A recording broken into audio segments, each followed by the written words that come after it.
Welcome guys. आज हमें client की तरफ से कॉल आया था कि हमें 10 लाख में एक ख़तरनाक नदी पे पुल बनाना है। क्या हम 10 लाख में काम कर पाएंगे और क्या आप हमारे इस काम करने में मदद करेंगे? अगर हाँ तो चलो वीडियो को शुरू करते हैं। इसके लिए हमको क्रेन की मदद से पहले ड्रिल मशीन को नदी के अंदर उतारना पड़ेगा और 3 बड़े गड्ढे करने पड़ेंगे ताकि हम इस गड्ढे के अंदर लोहे के पिलर को या फिर सीमेंट के पिलर को अंदर खड़ा कर सके। तो अब बारी है लोहे के पिलर को नदी के अंदर किए गए गड्ढे में रखने की। इसके लिए हमको 3 लोहे के पिलर की ज़रूरत पड़ेगी। सबसे पहला हमने लगा दिया है, अभी बीच में दूसरा लोहे का पिलर रखेंगे और ऐसे ही अभी हम तीसरा पिलर भी अपनी जगह पर लगा देंगे। इसके बाद हम आगे की प्रोसेस करेंगे। इसके आगे है इस पिलर में सीमेंट का माल भरेंगे, क्योंकि ऐसे ही तो पिलर खड़ा रहेगा नहीं और यही पुल की नींव होती है। इसको मजबूत बनाने के लिए हमें सबसे पहले पिलर के अंदर सीमेंट का माल भरना होगा, जो नदी के बीच के गड्ढे में जाके पिलर को फिट कर देगा और हिलने भी नहीं देगा और एक पुल हमारा ऐसे ही मजबूत बन जाएगा।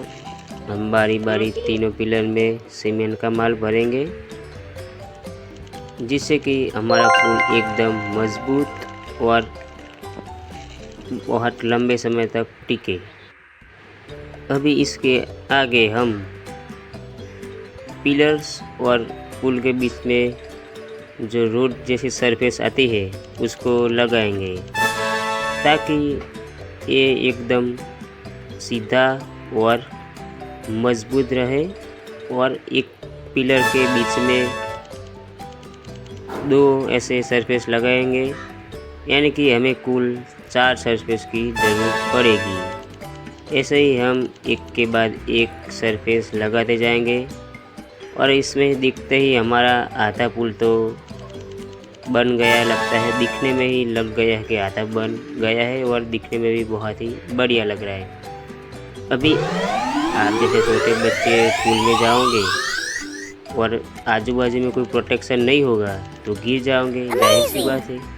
इसके लिए हम और प्रोटेक्शन के लिए और 4 जाली लगा देंगे ताकि जो चल के जा रहे हैं उनको भी दिक्कत ना हो और जो गाड़ियाँ बड़े भारी सामान लेके जाती है उनको भी दिक्कत ना हो और वो भी आसानी से अपना क्रॉस कर पाए और पुल भी बहुत समय तक टिके।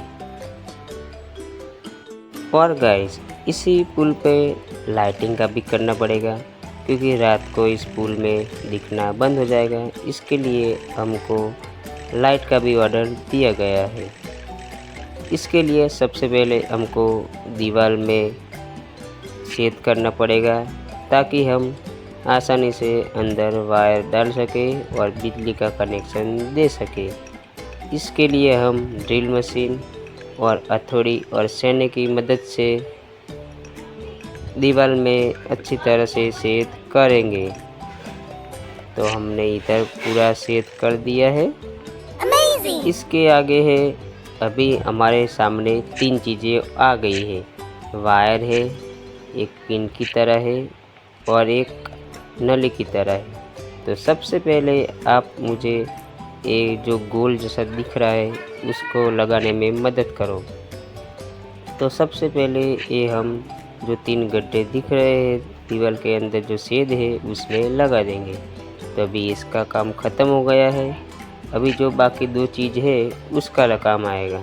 तो सबसे पहले हम इस नाली को लेंगे और वर्टिकल एंगल में लगा देंगे। एक और नाली को लेंगे, उसको भी ऊपर की तरफ लगा देंगे। तो ये भी हमारा काम हो गया।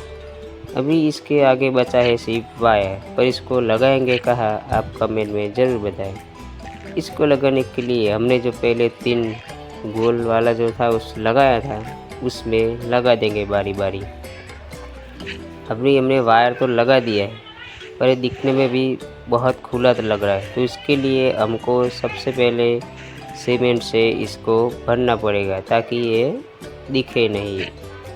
और अभी ये सीमेंट बाहर दिख रहा है, तो इसके लिए हम उस पर जो दीवार का कलर है वैसा ही कलर कर देंगे ताकि हमारा जो वायरिंग का काम है वो अंडरग्राउंड हो जाएगा और दिखने में भी अच्छा लगेगा। अभी गाइस हमारा वायरिंग का आधा काम तो हो गया है, पर इसको हमको बल्ब के साथ कनेक्शन, स्विच के साथ कनेक्शन और पैनल के साथ भी कनेक्शन करना पड़ेगा।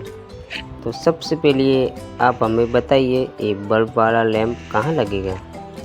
ठीक है, अभी ये बल्ब लग गया है लैंप। अभी इसको वायर से कनेक्शन देना पड़ेगा। वायर से कनेक्शन देने के बाद इसके स्क्रू को हम फिट कर देंगे, फिर बल्ब को भी फिट कर देंगे। उसके बाद अपनी मनपसंद का ऊपर डिजाइन रखेंगे लैंप के ऊपर। अभी ऐसे ही हम एक दूसरे लैंप को लेंगे, जो कोने वाले में जो है उसके साथ कनेक्शन करेंगे। ये भी पहले की तरह ही इसमें भी हम 3 वायर का कनेक्शन करेंगे, फिर इसको अच्छी तरह से फिट कर देंगे बारी बारी। 1 2 और एक तीसरा भी हो गया। अभी इसके आगे हम फिर से लैंप में बल्ब को फिट करेंगे और अपने डिजाइन का बल्ब के ऊपर कवर लगा देंगे। अभी हमारे दोनों लैंप तैयार हो गए हैं। अभी हमारा स्विच लगेगा। स्विच को भी इसका कनेक्शन देना पड़ेगा ताकि हम इसको आसानी से ऑन ऑफ कर सके। इसके लिए भी कनेक्शन देके इसको अच्छी तरह से फिट कर लेंगे। इसके बाद हम पैनल में जाएंगे और इधर भी हमको कनेक्शन देना पड़ेगा ताकि अच्छी तरह से हमारा बल्ब काम करे। इसके लिए हमको ब्लू वाले से ब्लू वायर को जोड़ना पड़ेगा, फिर उसके बाद रेड वाले को रेड से। बहुत अच्छा, दोनों कनेक्शन हो गया। अभी पर्पल वाला का पर्पल के साथ और ग्रीन वाला का ग्रीन के साथ। ऐसे ही हमारा पैनल के साथ भी कनेक्शन हो गया और अब ने स्विच चालू किया तो बल्ब भी चालू हो गया। और यह हमारा काम हमको 7 लाख में पड़ा और 3 लाख का मुनाफा हुआ।